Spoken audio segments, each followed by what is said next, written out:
So here, for number 5, you're making circular discs whose diameters run in the parabola. So like basically it's hard to draw this, but you have like a semicircle coming up out of the page and a semicircle below. Like it almost looks like a sphere, I would imagine. So in here is your radius. People are like, well, why are you dividing it by 2 when you do top curve minus bottom curve? Because that's the diameter. So you have to divide it by 2 to get the radius. And this pi, it doesn't matter. You don't have to pull it out. You can keep it inside. And then your x values are from -1 to +1. All right. Does that make sense for that one? Yes. All right. This one here, finding the area, you're just putting a rectangular strip in the region. And to find the area, you're doing top curve minus bottom curve. So top curve is the e to the -x minus the bottom curve is √x. So that was like very basic because, you know, area is less involved than volume. And then yeah. On number 5, I was confused because it said that's you want it perpendicular. 1 minute. When you do like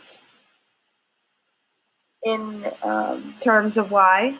Yeah. So in terms of y, it would have said perpendicular to the y-axis. So that means we'd be slicing this way, Bella. So it would be horizontal. Okay. And that's when it would be in terms of y, of y. All right, because I made mine in terms of y, and then it said non-real calculation. Yeah, that's why. Okay. Okay. All right.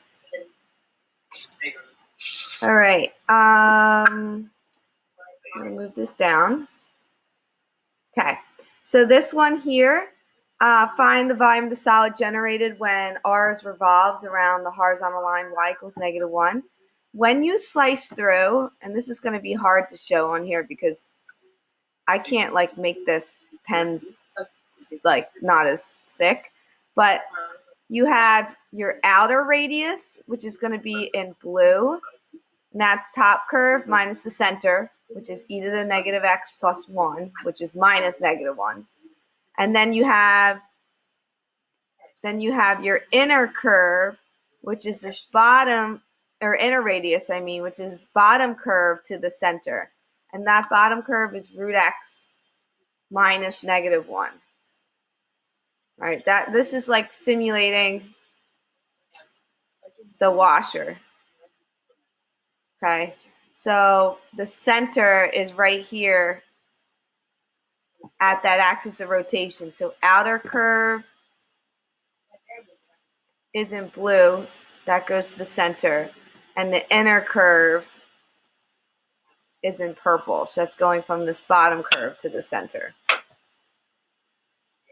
Okay. Any questions on that?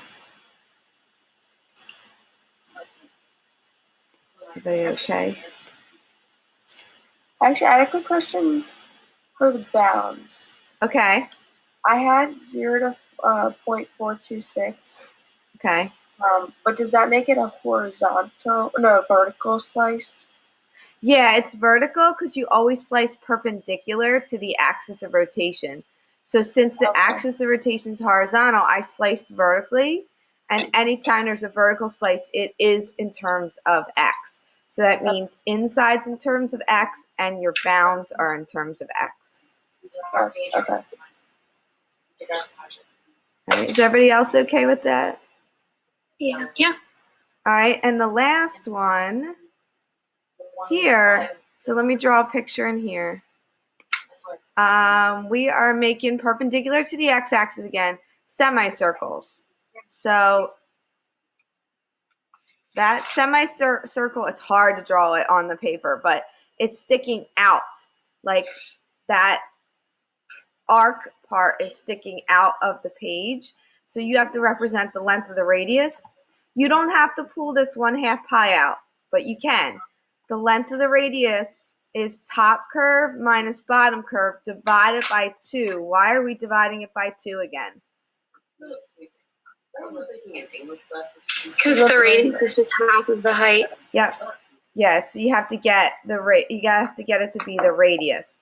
So top curve minus bottom curve, this is the diameter, divided in 2 gives you the radius. Okay. Okay.